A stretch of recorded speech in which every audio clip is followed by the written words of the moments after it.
Good evening बच्चों। आज हम लोग एंशियंट हिस्ट्री का चैप्टर स्टार्ट करेंगे।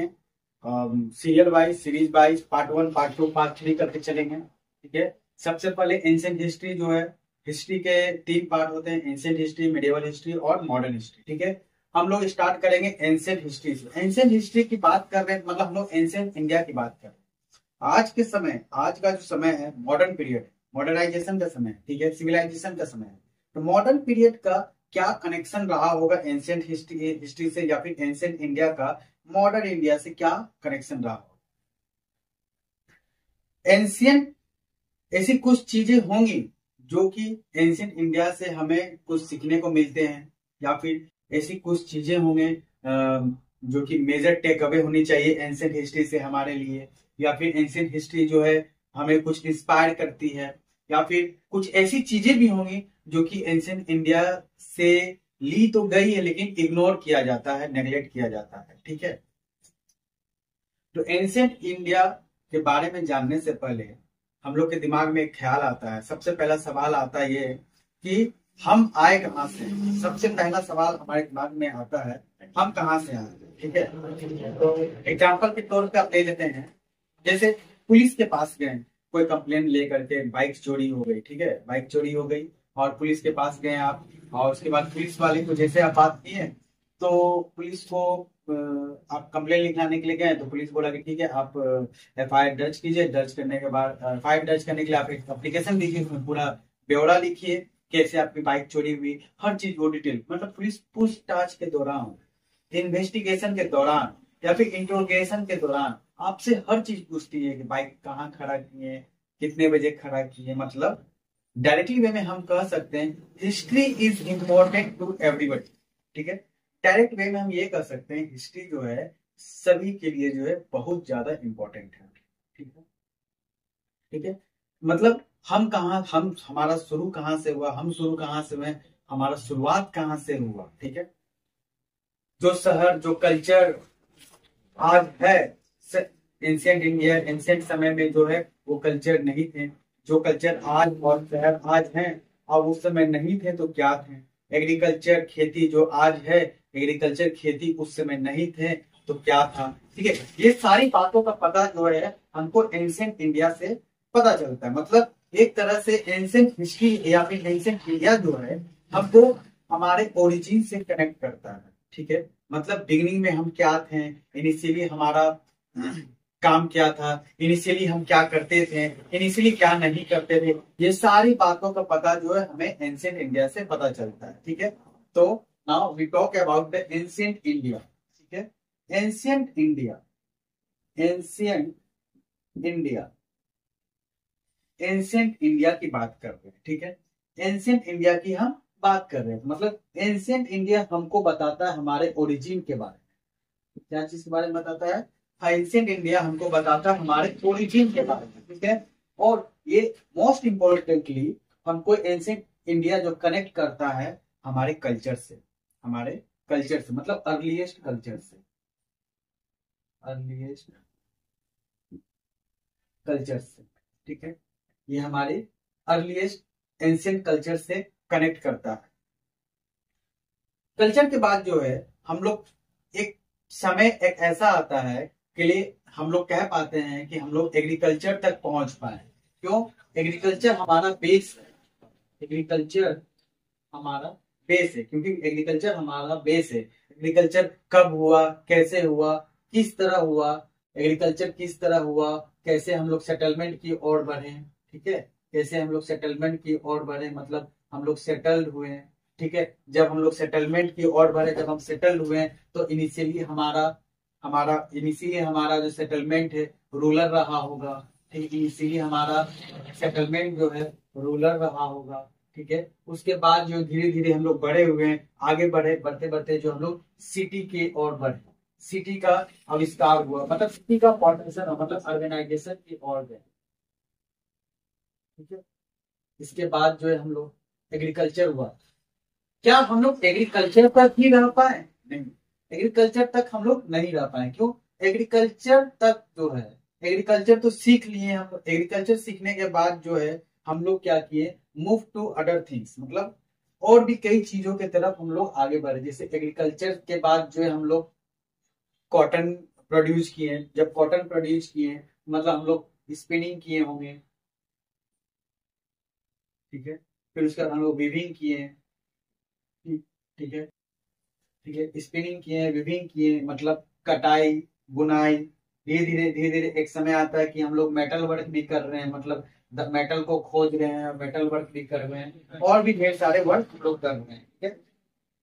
मतलब सिर्फ हमारा जो कल्चर है एग्रीकल्चर पे ही सीमित नहीं रहा, और भी चीज आगे का प्रोडक्शन कर रहे हैं। मतलब धीरे धीरे अपने आप को अपग्रेड कर रहे हैं, ठीक है। धीरे धीरे ग्रोथ कर रहे हैं, मतलब ग्रोथ कर रहे हैं, मतलब सिविलाइजेशन की तरफ जा रहे हैं। जब सिविलाइजेशन की तरफ जा रहे हैं तो हम किस समय किस पॉइंट पे आकर के हम कह सकते हैं कि हम लोग सिविलाइज हो गए? जब जब अर्लीस्ट कल्चर से तो ठीक है, जब हम लोग जो है राइटिंग सीखे, जब हम लोग राइटिंग सीखें तो हम कह सकते हैं कि हम लोग सिविलाइज हो, ठीक है।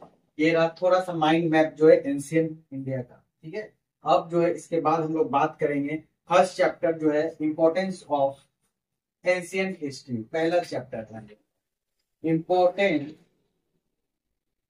ऑफ एंशियंट इंडिया कर लीजिए या फिर एंशियंट हिस्ट्री कर लीजिए। हर किसी के जिंदगी लाइफ से जुड़ा हुआ है एंशियंट पीरियड, ठीक है।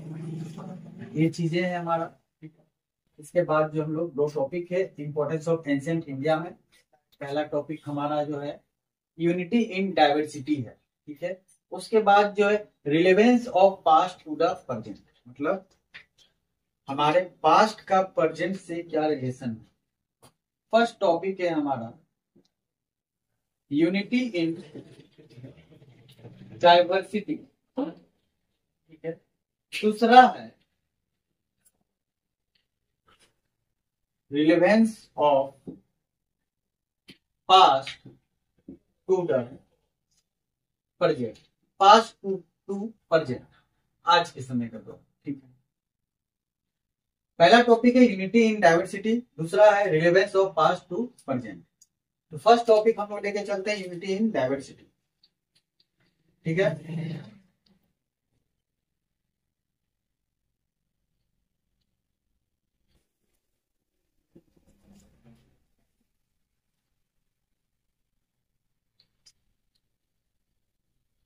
हम लोग टाइमलाइन के माध्यम से माइंड के माध्यम से इंपॉर्टेंस ऑफ एंशिएंट हिस्ट्री के बारे में जानेंगे। और एंशिएंट हिस्ट्री का एक टाइमलाइन बेसिकली टिप पे पॉइंट होनी चाहिए, हर एक पॉइंट जो हमारे टिप पे होनी चाहिए, ठीक है।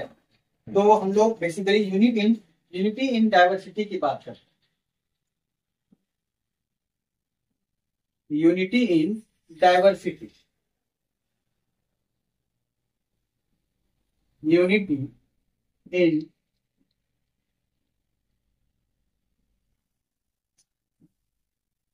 डाइवर्सिटी की बात कर रहे हैं। जब हम लोग यूनिटी इन डाइवर्सिटी की बातें करते हैं, इसमें दो वर्ड आते हैं, यूनिटी और डाइवर्सिटी। तो पहले हम डाइवर्सिटी के बारे में बात करते हैं। हमारे हमारे देश में, हमारे में एलिमेंट कल्चरल एलिमेंट जो है, स्ट्रक्चरल एलिमेंट जो है हमारे देश में बहुत सारे, हम कह सकते हैं कि हम अपने आप में बहुत सारी सभ्यता को समाये हुए हैं, बहुत सारे कल्चर को समाये हुए हैं हम अपने आप में, मतलब देश में समाये हुए हैं, ठीक है। डाइवर्स की बात करते हैं, मतलब डाइवर्सिटी की बात करते हैं कि हम अपने भारत देश में बोलते हैं ना, भारत जो है India is a vast country, मतलब क्या कल्चरल, लैंग्वेज, ट्रेडिशन, हर चीज को जो है समा के रखा हुआ डाइवर्सिटी, ठीक है। डाइवर्सिटी की बात करते हैं मतलब अनेकता में एकता की बात करते हैं, ठीक है। डाइवर्सिटी, तो सबसे पहले एक टर्म आता है रेसेस, रेसेस, ठीक है। एक टर्म लेते हैं रेसेस, डाइवर्सिटी को लेके अभी हम लोग चल रहे हैं, ठीक है। डाइवर्सिटी को हम लोग लेके चल रहे हैं, डाइवर्सिटी को हम लोग लेके चल रहे हैं। तो एक टर्म है रेसेस, रेसेस मतलब बहुत सारे रेसेस, हमारे इंडिया में बहुत सारे रेसेस रहे हैं, ठीक है। उनमें से एंशिएंट समय में आर्यंस हुए, आर्यंस से पहले एक और आते हैं, आर्यंस से पहले, आर्यंस से पहले कौन है? प्री आर्यंस, ठीक है। उसके बाद फिर आर्यंस आते हैं, ठीक है। आर्यंस के बाद और भी बहुत कोई आते हैं, जैसे में कौन हो गया, ग्रीक हो गया, ठीक है, हंस, ठीक है, साकाल, कुषाण, और भी सोन आते हैं, और बेसिक और सोन और टर्क भी आते हैं, ठीक है। चाहे वो ये जो आ रहे हैं हमारे, जो भी रेसेस हमारे भारत में आ रहे हैं, जो भी ट्रेवलर हमारे भारत में इंडिया में आ रहे हैं, चाहे वो व्यापार के माध्यम से आए, चाहे ट्रेडिंग के माध्यम से आए, या फिर इन्वेट करके आए, या किसी भी माध्यम से आ रहे हैं, तो वो अपने द्वारा जो है कुछ ना कुछ कल्चर को लेके आते हैं। कहते हैं ना, एक जगह से दूसरी जगह हम जाते हैं तो अपने पैरों की मिट्टी वहां चली जाती है। उसी टाइप की जो है कोई व्यक्ति आ रहा है तो अपने साथ अपनी कल्चर लेकर के आ रहा है, ठीक है, इनरिचमेंट लेके आ रहा है। जैसे ग्रीक आते हैं, तो ग्रीक आते हैं तो क्या क्या लेके आते हैं, अपने मिंटिंग टेक्नोलॉजी लेके आते हैं, मतलब कि मूर्तियों बनाने की कलाएं लेके आते हैं, स्कल्पचर टेक्नोलॉजी लेके आते हैं। मतलब आप देखे होंगे कि बुद्धा का, एंशियंट ग्रीक लोग जो मूर्ति बनाते हैं, बुद्धा का जो मूर्ति बनाते हैं, तो उसमें हम ग्रीक गॉड का भी समावेश देखते हैं कि बुद्धा का जो पेंटिंग है, बुद्धा का जो मूर्ति है, वो थोड़ा सा ग्रीक गॉड जैसा लगते हैं, ठीक है। मतलब चाहे वो ये लोग जो चाहे इन्वेट करके आए, या फिर ट्रेड ट्रेड के माध्यम से आए, या किसी भी माध्यम से आए, किसी भी माध्यम से आए, तो अपने साथ अपना कल्चर, मतलब इनरिचमेंट इनरिचमेंट की बात करते हैं, ठीक है। तो हम एक ले लेते हैं प्री आर्यंस। प्री आर्यंस के बारे में हम लोग जानते हैं। Aryans, pre Aryans. Pre Aryans एक दो एग्जांपल ले लेते हैं, जैसे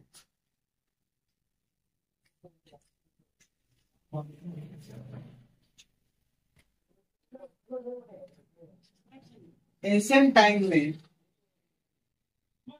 एक वेव आया हुआ था, जिस समय ट्राइबल पीपुल का वेव था।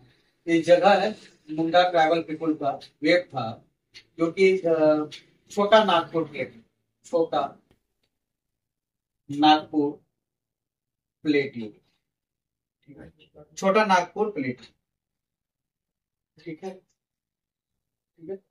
एक साउदर्न तरफ से हम ले लेते हैं, एक और डिस्टिंक्ट कल्चर ले लेते हैं, एक कल्चर छोटा नागपुर प्लेटियो का कल्चर था। अब एक और एक ले लेते हैं, तो आपका साउदर्न तरफ से, ठीक है, ये वाला एरिया जो है डेक्कन वाला, मतलब यहाँ पे कौन रहते हैं, द्रविडियंस, द्रविडियंस, द्रविडियंस, ठीक है।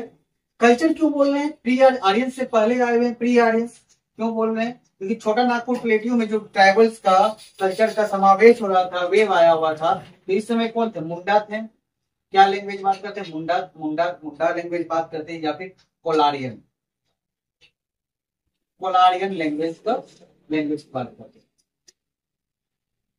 साउदर्न मोस्ट इंडिया में, साउदर्न इंडिया में, साउदर्न इंडिया में जो लोग रहते थे द्रविडियंस कल्चर के थे। ये क्या लैंग्वेज में बात करते थे, तमिल, कन्नड़, तेलुगु, मलयालम, ये द्रविडियन का कल्चर था, लैंग्वेजेस था, ठीक है ना। और तमिल, इसको बेसिकली तमिल कल्चर भी बोलते हैं, तमिल कल्चर भी बोलते हैं, द्रविडियंस को तमिल कल्चर भी बोलते हैं, ठीक है।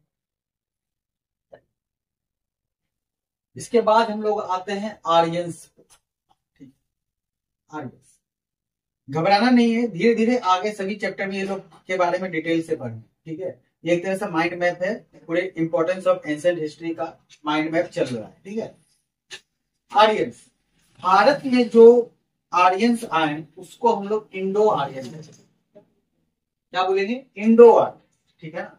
भारत में जो आर्यंस है उसको हम लोग क्या बोलेंगे, इंडो आर्यंस। और इसी आर्यंस आर्यंस के समय को ही इक्वेट करते हैं हम लोग वैदिक कल्चर से।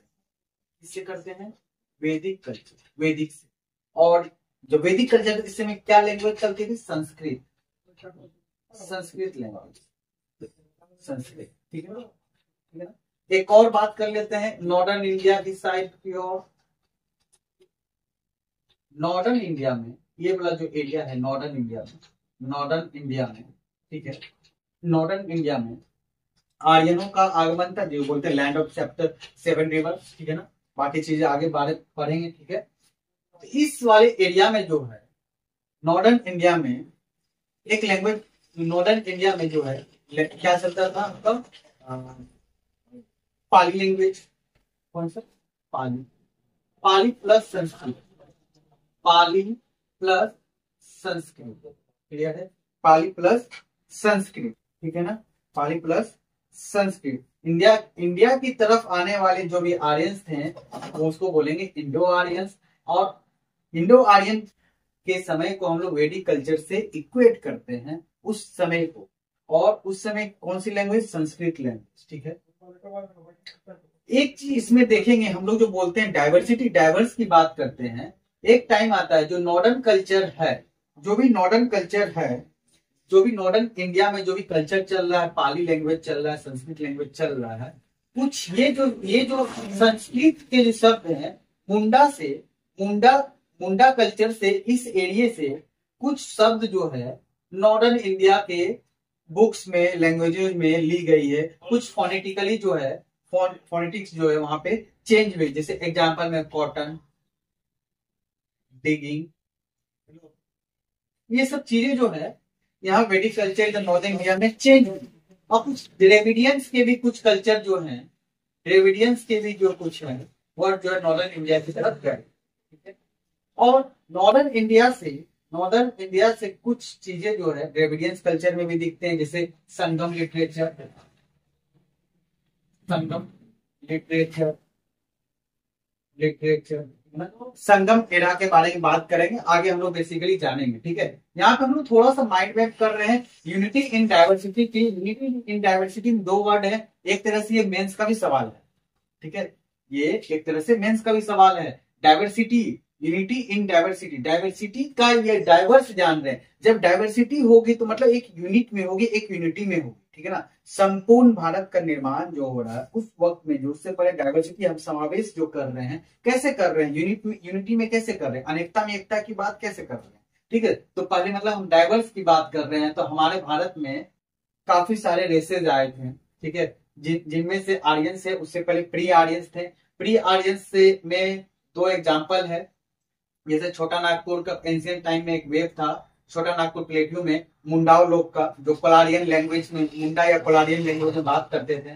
दूसरा एक एग्जांपल है साउदर्न इंडिया में, जो डेक्कन साइड में जो द्रविडियन लैंग्वेज, द्रविडियन कल्चर है, जो तमिल कल्चर ही बोलते हैं। क्यों? ये लोग तेलुगु, तमिल, मलयालम, कन्नड़, ये सब द्रविडियन लोग का ये लैंग्वेजेस था, ठीक है। उसके बाद जो है हम लोग आर्यंस पे आते हैं, जो भारत की तरफ जो आए हैं आर्यंस, उनको बोलते हैं इंडो आर्यंस, ठीक है। और यही टाइम पीरियड हम लोग इक्वेट करते हैं वैदिक कल्चर से, ठीक है, जिसमें संस्कृत भाषा का निर्माण होता है, संस्कृत लैंग्वेजेज है, ठीक है। और उस वक्त नॉर्दर्न इंडिया में पाली और संस्कृत का चलन था, ठीक है। यहीं पे एक और चीज हम लोग क्लियर करते हैं, डाइवर्सिटी की बात कर रहे हैं तो हम लोग रिलीजन में भी बात कर सकते हैं। रिलीजन, रिलीजन में हमारा डाइवर्सिटी में कौन है? हिंदुइज्म है, हिंदुइज्म है, जैनिज्म है, बुद्धिज्म है। बुद्धिज्म मतलब एंशियंट इंडिया में जो है बेसिकली हमारा डाइवर्सिफाई में हमारा तीन ही रिलीजन, हिंदू, जैनिज्म, बुद्धिज्म। मुस्लिम जो हमारा मेडावल पीरियड का बात है, मेडावल में आया, ठीक है ना। क्लियर है? ठीक है।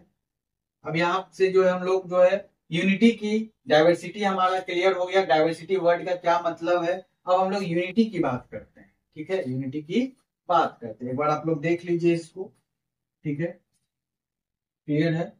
आर्यंस की, इंडो आर्यंस के बाद जो ग्रीक, खान, साकाज, कुषाण, उसके बाद टाइम पे एक समय आया कि टक्स भी हमारे भारत में आए, चाहे इन्वेड करके, चाहे किसी भी माध्यम से हमारे भारत में आए, अपना कल्चर को दे के गए या कल्चर लेके गए, ठीक है, चाहे इन्वेड करके, चाहे इन्वेस्टमेंट हुआ, ठीक है, चाहे कोई टेक्नोलॉजी दे गए, ठीक है। इतना क्लियर हुआ। अब हम लोग यूनिटी की बात करेंगे, ठीक है।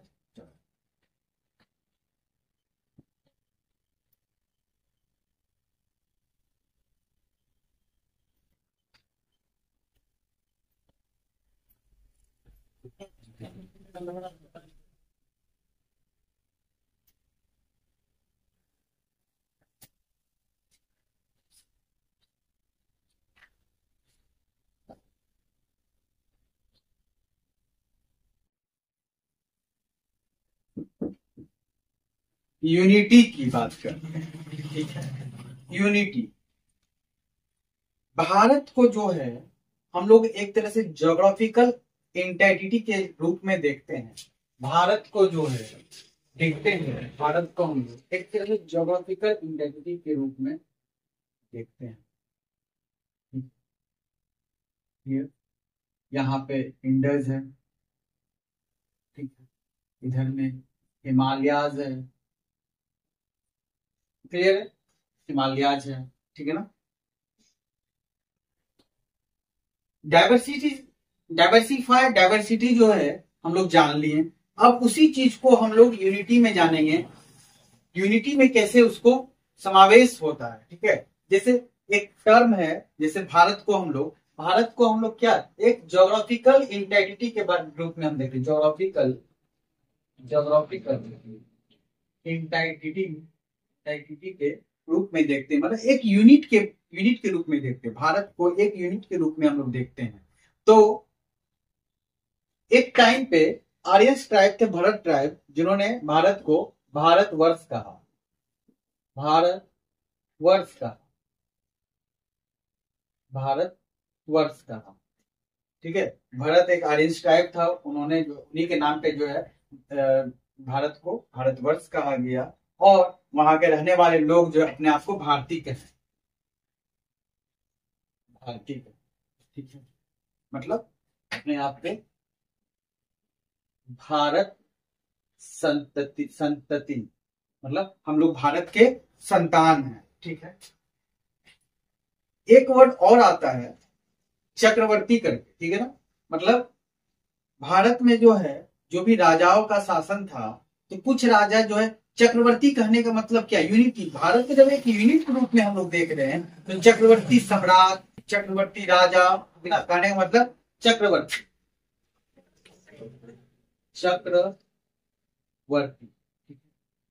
मतलब पूरे भारत का राजा कहने का मतलब एक पूरा भारत का राजा, एक यूनिट का राजा, तो चक्रवर्ती। ऐसे राजाओं तो बहुत हुए, लेकिन एक चक्रवर्ती शब्द को पा जाना कुछ राजा हैं, जैसे एग्जाम्पल में ले लेते हैं अशोका द सम्राट, ठीक है,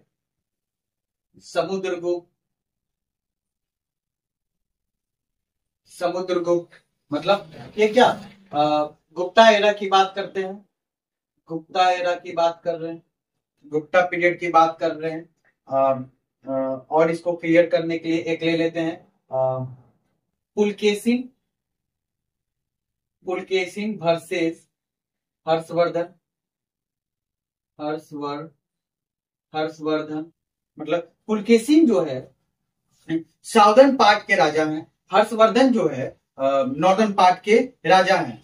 तो इस समय जो है, इस समय पता चला कि भारत के दो पहलू हैं, ठीक है, एक नॉर्दर्न पार्ट, एक साउदर्न पार्ट, ठीक है। लेकिन राजाओं का जो है समावेश, जो चक्रवर्ती जो है, अभी इसमें ही पता चला चक्रवर्ती किसको स्थापित किया जाता है। चक्रवर्ती मतलब पूरे सम्राट, पूरे भारत का एक यूनिट का राजा, मतलब तो हर्षवर्धन जो पुलकेशिन जो हर्षवर्धन को नर्मदा रिवर पे हरा देता, मतलब यहाँ, ठीक है, क्लियर है। मतलब पुलकेशिन जो है साउदर्न पार्ट का राजा है, और हर्षवर्धन जो है नॉर्दर्न पार्ट का। पुलकेशिन जो है हर्षवर्धन को नर्मदा रिवर पे हरा देता है, ठीक है। पुलकेशिन को बोला जाता है उत्तर पटनाथाय, और हर्षवर्धन जो है पुलकेशिन जो है दक्षिण पतेश्वर बोलते हैं उसको, दक्षिण पतेश्वर, और हर्षवर्धन जो है उत्तर पटनाथाय, ठीक है ना, मतलब उत्तर का राजा है, नॉर्दर्न इंडिया का राजा है, और साउदर्न इंडिया का राजा कौन है, पुलकेशिन है। हर्षवर्धन जो है नॉर्दर्न इंडिया का राजा है, ठीक है ना, क्लियर है, क्लियर। मतलब कि एक तरह से हम भारत को देखते हैं कि भारत एक सब कॉन्टिनेंट है, ठीक है, उप महाद्वीप के रूप में हम देखते हैं, क्योंकि भारत को किसी पे हम कह सकते हैं, भारत को हम एक सब कॉन्टिनेंट के रूप में देखते हैं। इसी से पता चल रहा है, इस बैटल से पता चलता है कि भारत के दो राजा हो गए, पुलकेशिन अलग, हर्षवर्धन अलग। पुलकेशिन जो हर्षवर्धन को नर्मदा पे हरा दिया, मतलब चक्रवर्ती सम्राट पूरे यहीं पे एक चीज बता देते हैं, अशोक का साम्राज्य पूरा साउथ की तरफ नहीं है, ठीक है ना, पूरा एक्सट्रीम साउथ की तरफ नहीं, ठीक है, क्लियर है। तो हम एक बात कर लेते इंडस, एक और एग्जाम्पल ले लेते हैं यूनिटी पे, जैसे सिंधु, सिंधु सिंधु सिंधु की बात कर रहे हैं, मतलब सिंधु रिवर, सिंधु रिवर, ठीक है। सिंधु जो है, सिंधु का प्रोनाउंसिएशन जो हिंदू, किसके द्वारा, Greek, Greek Greek sorry sorry sorry sorry sorry Hindu जो है, हिंदू कहा गया, सिंधु रिवर के चलते ही हिंदुस्तान को हिंदू बोला जा रहा है, ठीक है, हिंदू बोला गया है। जैसे सिंधु को हिंदू बोला जा रहा है किसमें, अरब के द्वारा या फिर पर्शियन लोगों के द्वारा, ठीक है ना, क्योंकि उनको एस बोलने में, एस साइलेंट करके बोलते हैं, उनको एस बोलने में दिक्कत होता है, ठीक है। यही हिंदू जो है, यही हिंदू जो है, मतलब ह बोलने में दिक्कत होती है किसको, ग्रीक लोगों को, तो यही हिंदू जो है बन जा रहा है इंडू, इंडू मतलब इंडस, इंडस रिवर, यही जो कैलकुलेट कर जा रहा है इंडिया बन जा रहा है किनके द्वारा, ग्रीक, क्लियर, क्लियर है। इनिशियली जो है हमारा, यहीं पे लैंग्वेज भी क्लियर कर लेते हैं हम लोग, यूनिटी। इनिशियली भारत का, एंशिएंट इंडिया का, पूरे भारत में एक लैंग्वेज चलती थी। इनिशियली लैंग्वेज क्या था, प्राकृत, प्राकृत, और स्क्रिप्ट किस स्क्रिप्ट में लिखी जाती थी, ब्राह्मणी, ब्राह्मणी स्क्रिप्ट, क्लियर है, समझ में आया, क्लियर है। मतलब कहने का मतलब हो गया, सिंधु रिवर से हिंदू, मतलब अरबों के द्वारा और पर्शियन लोगों के द्वारा जो सिंधु को सिंधु ना बोल करके हिंदू बोला जा रहा, मतलब इंडस रिवर के उस पार, ये इंडस रिवर के इस पार जो भी व्यक्ति हैं वो इंडियन है या फिर हिंदू है, ठीक है। मतलब अरब और पर्शियन के द्वारा सिंधु से हिंदू हुआ, मतलब इंडस रिवर के, ये कौन सा रिवर था, सिंधु था जब, तो सिंधु को बोलने में दिक्कत हुआ तो हिंदू बोल दिया, किसके द्वारा, अरबों के द्वारा, पर्शियन लोगों के द्वारा। तो वो मतलब कहने का हो गया कि ऐसे समझिए आसान भाषा में, इंडस रिवर के उस पार रहने वाले जितने भी लोग हैं वो हिंदू हैं, क्लियर, इसके द्वारा, अरब और पर्शियन के द्वारा, ठीक है। अब जो बात करते हैं सिंधु से हिंदू हुआ, यही हिंदू बोलने में ग्रीक लोगों को तकलीफ होती थी, मतलब हो बोल नहीं पाते, क्या नहीं बोल पाते थे, हो बोलने में तकलीफ होती थी, तो हो बोल नहीं पाए तो क्या बोलते, हिंदू, हिंदू मतलब इंडस, मतलब इंडिया, मतलब इंडिया का नहीं, मतलब सिंध, इंडस रिवर के, इंडस रिवर के उस पार जो भी है वो क्या है, इंडियंस है, क्लियर है ना, हिंदू है, यही कहने वाला हिंदू है, ठीक है ना। ये ग्रीक लोगों के द्वारा, दोनों ही मायने में सिंधु रिवर, इंडस रिवर के इस पार जो भी लोग रह रहे हैं वो क्या है, हिंदू है, ठीक है, समझ में आया बात, क्लियर है, ठीक है, क्लियर है। नेक्स्ट एक और चीज हम लोग ले लेते हैं,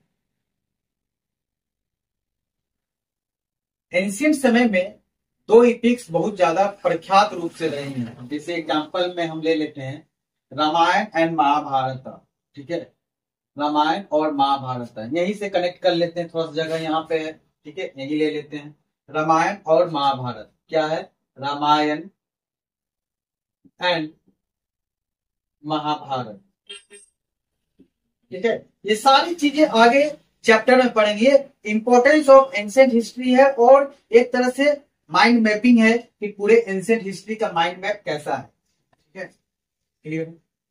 रामायण और महाभारत का, महाभारत जो है दोनों ही स्टोरी जो है नॉर्दर्न इंडिया के हैं, लेकिन इसका साक्ष्य जो है, जैसे कि श्रीलंका की तरफ गए, भगवान राम गए, सीता को, रावण जो है सीता को लेके चला गया था, तो साउथ की तरफ गए, तो आप जैसे देखेंगे महाबलीपुरम में या फिर कैलाश टेम्पल में, उसमें जो पैनल बने हुए रहते हैं उसमें कृष्ण की वाणी लिखी हुई है, हनुमान जी की वाणी लिखी हुई है, भगवान राम की वाणी लिखी हुई है, महाबलीपुरम में, कैलाश के टेम्पल में, हर जगह। लेकिन ये रामायण और महाभारत जो है दोनों ही नॉर्दर्न पार्ट की स्टोरी है, ठीक है। लेकिन कहा जाता है कि कर्नाटक में हनुमान जी का जन्म हुआ था, तो मतलब कि इस तरीका से कोरिलेट करते हैं, और कुछ गलत बोला गया होगा क्योंकि धर्म है, ठीक है, तो उसके लिए क्षमा चाहेंगे। ठीक है।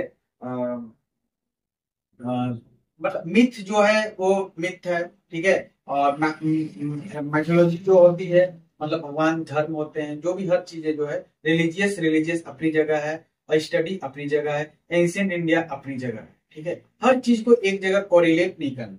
ठीक है। जैसे देखो, मतलब डाइवर्सिटी होने के बावजूद भी हम लोग यूनिटी में हैं।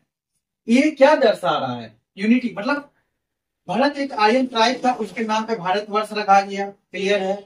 मतलब भारतवर्ष रखा गया तो लोग अपने आप को भारतीय कहने लगे। भारतीय मतलब भारत संतति, मतलब भारत की संतान है। ठीक है। मतलब एक तरह से भारतवर्ष से हम समझे क्या, डाइवर्सिटी होने के बावजूद भी जो है पूरा भारत एक बेस में, एक यूनिट में बता रहे हैं। ठीक है। दूसरा, चक्रवर्ती, चक्रवर्ती सम्राट, चक्रवर्ती राजा, कहने का मतलब क्या हो, चक्रवर्ती सम्राट, चक्रवर्ती सम्राट, या फिर चक्रवर्ती राजा। कहने का मतलब ये हो गया कि पूरे भारत का एक ही राजा। ठीक है। पूरे भारत का एक ही राजा, उसको बोलते हैं चक्रवर्ती। है। चक्रवर्ती टाइटल जो है बहुत कम ही राजा जो है ले पाए हैं। जैसे अशोका, समुद्रगुप्त, गुप्ता एरा की बात के समय में हम लोग जानेंगे। जैसे अब चक्रवर्ती सभी नहीं ले पाए, सभी उसका उपाधि नहीं ले पाए। एक एग्जाम्पल लेते, कैसे नहीं ले पाए, और कैसे हम लोग बोलते हैं कि भारत एक सब कॉन्टिनेंट, जिसको पुलकेशिन और हर्षवर्धन का बैटन को लेकर के, पुलकेशिन जो है दक्षिण पतेश्वर है, और हर्षवर्धन जो उत्तर पथनाथाय है। मतलब पुलकेशिन साउदर्न इंडिया का राजा है, हर्षवर्धन जो है नॉर्दर्न इंडिया का राजा। दोनों का बैटल हुआ, और नर्मदा रिवर पे जो है, पुलकेशिन जो हर्षवर्धन को हरा देता है।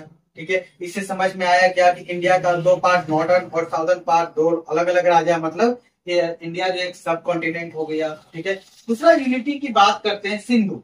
यहां से भी हम लोग जानते हैं सिंधु, सिंधु मतलब सिंधु रिवर। सिंधु रिवर को बोल तकलीफ होता था बोलने में, प्रोनाउंसिएशन करने में, अरब के द्वारा और पर्शियन लोगों के द्वारा, तो सिंधु को हिंदू बोल दिया।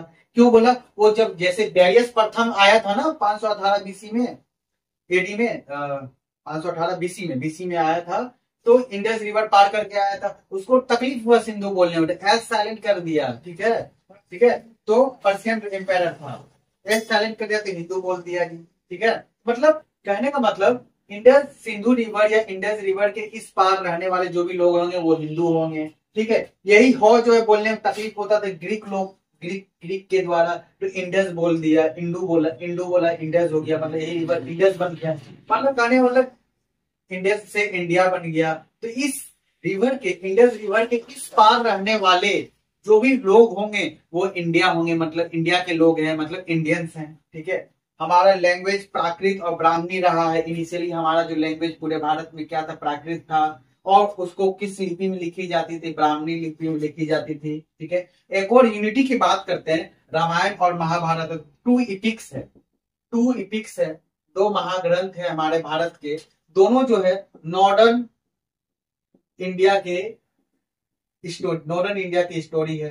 ठीक है। लेकिन पूरे भारतवर्ष में ये महाग्रंथ प्रचलित है। और एक देखेंगे कि ये जो है हमारा भारत, ये रामायण महाभारत कल्चर इंडोनेशिया तरफ और भी दूर दूर तक जो है फैले हैं कल्चर। ठीक है ना।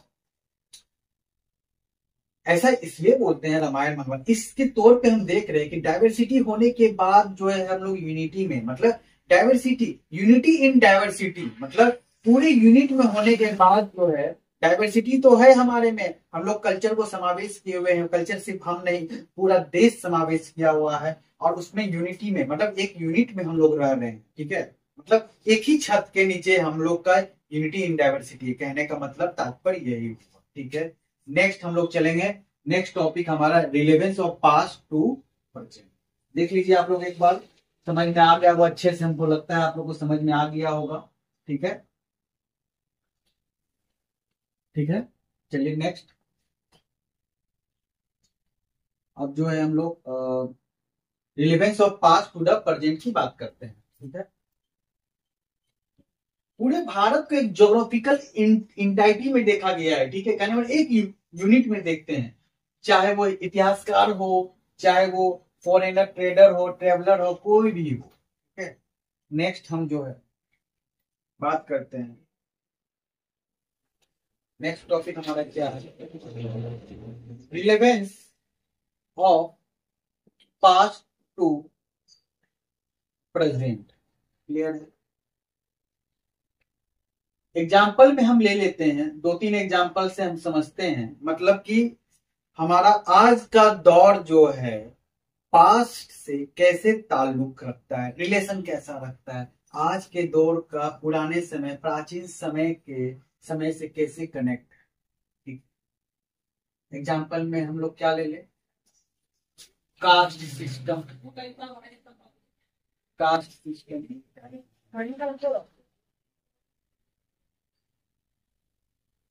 दूसरा ओमेन,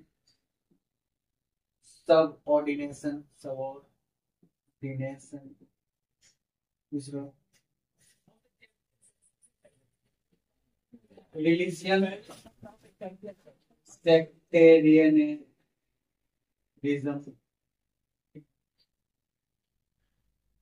प्रेजेंट की बात करते हैं तो हम लोग जो है इतने डेवलप हो गए हैं, हम लोग कहाँ, हमारा ग्रोथ कहाँ तक हो गया, मॉडर्न टेक्नोलॉजी में आ गए हम लोग। मॉडर्न टेक्नोलॉजी मतलब हमारा साइंटिफिक ग्रोथ जो है, जिसको हम लोग नेग्लेक्ट नहीं कर सकते हैं, नेगोशिएट नहीं कर सकते हैं। पास्ट में हम लोग कब पहले क्या थे, आज मॉडर्न टेक्नोलॉजी, साइंटिफिक ग्रोथ हो चुकी है हमारा। तो एक बेसिस पे समझते हैं, जैसे कास्ट सिस्टम समझते हैं। जैसे पहले एंशियंट के समय में जो है, एंशियंट टाइम में जो है, जो भी कास्ट हुआ करते थे, एंशियंट का ही देन है, जैसे जो भी कास्टिज्म हुआ करता था, तो उसी समय जो है हाई हाई कास्ट के हैं, लो कास्ट के हैं, बांट दिया गया। ठीक है, क्लियर है? मतलब कोई हायर क्लास, एक तरह से हायरार्किकल स्ट्रक्चर की बात करता है एंशियंट इंडिया। ठीक है ना? और ये गलती ना एंशियंट समय में हुई रहती तो आज के समय कास्टिज्म होता नहीं। ठीक है ना? तो कुछ चीजें ऐसी भी हैं जो कि एंशियंट इंडिया हमें कुछ सिखाती है या फिर इंस्पायर करती है, या फिर एंशियंट इंडिया या एंशियंट हिस्ट्री हमें ये भी कहती है कि कुछ चीजें को हमको छोड़ के भी चलनी है, नेग्लेक्ट करके भी चलनी है। कुछ चीजें को हम दोबारा दोहराए ना। ठीक है? कुछ चीजें अच्छी ऐसी हैं जिसको हम लोग बार बार स्थापित करें तो भी कम पड़े, एंशियंट हिस्ट्री ऐसी कहती है। ठीक है? कास्ट सिस्टम में जैसे है, एग्जांपल में हम लेते हैं, जब कास्ट को हायरार्किकल स्ट्रक्चर में बांट दिया गया तो मतलब एक तरह से क्या बोलते हैं, कास्टिज्म, जो सोशल डिस्क्रिमिनेशन की बात करते हैं, सोशल डिस्क्रिमिनेशन की बात करते हैं, डिस्क्रिमिनेशन, सोशल डिस्क्रिमिनेशन की बात जब बांट दिया, निम्न जाति के लोग, उच्च जाति के लोग कास्टिज्म में बांट दिया, मतलब सोशल डिस्क्रिमिनेशन की बात करते हैं। एग्जाम्पल में लेते शूद्र, शूद्राज, एक दूसरा लेते हैं अनटचेबल, अनटचेबल। ठीक है ना? मतलब शूद्राज, अनटचेबल, एक तरह से सोशल डिस्क्रिमिनेशन की बात हुआ। और ये हमारा आज के समय में जो सोशल जस्टिस के अगेंस्ट है, सोशल जस्टिस के अगेंस्ट। ठीक, नेक्स्ट हम लेते हैं ओमेन सब ऑर्डिनेशन। एंशिएंट टाइम में जो है ओमेन को, ओमेन हो गया, ओमेन के साथ साथ शूद्र लोग जो हैं उनको वेदा, वेद, वेद श्लोक, ठीक है, ये सब पढ़ने का राइट्स नहीं हुआ करता तो ओमेन एंशिएंट टाइम में। ठीक है ना? वे ओमेन को और शूद्रा को, ठीक, शूद्र लोग। ठीक है? लेकिन आज के समय में हम लोग क्या बात करते हैं, ओमेन एम्पावरमेंट की बात करते हैं। ठीक है? ओमेन का अपलिफ्टमेंट की बात करते हैं। ये चीजें जो है आज के समय में हम देख रहे कुछ चेंजेस हुई है। ठीक है? नेक्स्ट हम हमारा है रिलीजियन सेक्टेरियनिज्म। ठीक है? कहने का मतलब रीजनलिज्म की बात करते हैं, रिलीजियनिज्म की बात करते हैं, तो मतलब एक समय पे हर आदमी होते हुए जो है ऑर्थोडॉक्सी की तरफ चला गया। ये सारी बातें जो है पास्ट से प्रेजेंट को कनेक्ट करती है। ठीक है? ये सारी बातें जो है पास्ट को प्रेजेंट से कनेक्ट करती है। ठीक है? बाकी चीजें जो है हम लोग जो है नेक्स्ट वीडियो में सीखेंगे। ठीक है? नेक्स्ट क्लास में सीखेंगे। ये पहला चैप्टर था the importance of ancient history. ठीक है? एंशिएंट हिस्ट्री हमें यह सिखाती है कि हमारा ओरिजिन कहाँ है, हम शुरू कहाँ से हुए, हमारा शुरुआत कैसा रहा होगा। ठीक है? मतलब एक तरह से बेसिकली एक्चुअली हम हमारा रूट्स की बात करती है, हमारे ओरिजिन की बात करती है। बिगनिंग में हम कैसे थे, इनिशियली में हमारा वर्क क्या था, इनिशियली हम क्या करते थे, इनिशियली क्या नहीं करते थे, ए टू जेड की बात जो है हम लोग एंशिएंट हिस्ट्री से सीखते हैं। आशा करते हैं कि एंशियंट हिस्ट्री का इम्पोर्टेंस आप लोग को बखूबी समझ में आया होगा। ठीक है, हमसे जितना हो पाया हम समझाने की कोशिश किए हैं। और ये जो क्वेश्चन है, एक क्वेश्चन आई हुई थी यूपीएससी मेंस में, discuss the unity in diversity पे, मेंस का पेपर में आया था। ठीक है, एक तरह से ये पूरे मेंस का ही सवाल ही हो गया एक तरह से। ठीक है, अगर आपको सवाल आता है, सवाल अगर एग्जाम में आ जाए तो हम आशा करते हैं कि इतने अच्छे से समझा पाए हैं कि आप इस चीज को अच्छे से कोरिलेट कर पाए, अच्छे से आंसर राइटिंग कर पाए। और बाकी चीजें जो है कि एसएससी लेवल, सीजीएल लेवल के लिए भी ये इम्पोर्टेंस है। ठीक है, एक तरह से क्या है ना, पूरा एंशिएंट हिस्ट्री जो है हम एक माइंड मैप करवा दिए आप लोगों को। ठीक है, एंशिएंट हिस्ट्री में कहाँ से क्या है, कैसे पढ़ना है, हर चीज जो है बता दिया। ठीक है, चलिए, शुभ रात्रि। अच्छा से आप लोग पढ़िए, आगे बढ़िए, जीवन में आगे जाइए। शाम के समय है, आप लोग के लिए वीडियो बनाए हैं ताकि अच्छे से एंशिएंट हिस्ट्री समझ में आए। नेक्स्ट चैप्टर इसका जो रहेगा हम उसको आप line by line, part wise जो आप लोगों को चैनल के माध्यम से, वीडियो के माध्यम से आप लोगों को डिलीवर होते रहेगा। आप लोगों का जीएस जो है इतना मजबूत हो जाएगा कि आप लोगों को फिर दिक्कत नहीं होगा। ठीक है, कोई भी एग्जाम को एक बार में, कहावत है ना, चाणक्य ने कहा है, प्रयास ऐसा कीजिए कि प्रथम प्रयास में जो है सफलता पाए। वो प्रयास ही क्या, भगवान कृष्ण के द्वारा जो है वो प्रयास ही क्या जो कि प्रथम प्रयास में लक्ष्य को प्राप्त ना कर दिया जाए। ठीक है, अनिश्चित समय की तरफ नहीं जाना है, निश्चित समय की तरफ जाइए। जो गोल है निश्चित रखिए और उसको निम्न रखिए। ज्यादा सोर्सेज इकट्ठा करने से जो तैयारी नहीं होती है, सोर्सेज कम रखिए और तैयारी को आगे बढ़ाइए। और बहुत जल्दी ही नौकरी हो जाएगी आप लोगों को, लेकिन सोर्सेज कम रखिए, लिमिटेड रखिए और कंटेंट कंसाइज वे में रखिए और सॉलिड रखिए। ठीक है, चलिए इसी के साथ नमस्कार, नेक्स्ट वीडियो में आगे चलेंगे। ठीक है, थैंक यू सो मच।